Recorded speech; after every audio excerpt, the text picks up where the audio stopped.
Chừng lại mặt dây ta đằng sau là khóc nữa con mới khai rồi con có nhiều việc rồi đưa con tới cần nhận con con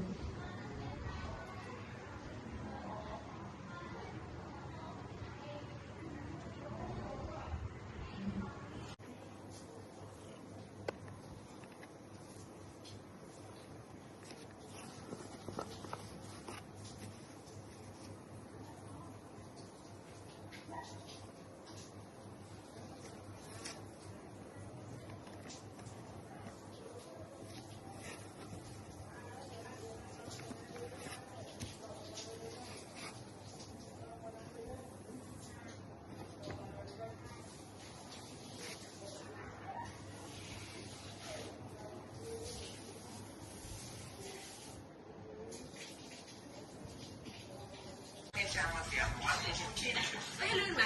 That one the day higher you will meet Torino super spicy hot hot. Thế thì con chắn đấy.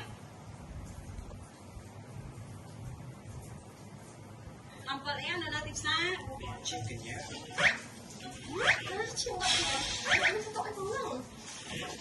Đó là chi. Ý là chọn vị trí là chọn bằng cái ưu điểm được một vị.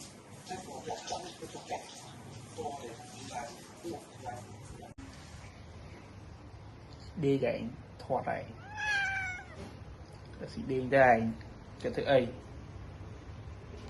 sang khó rất là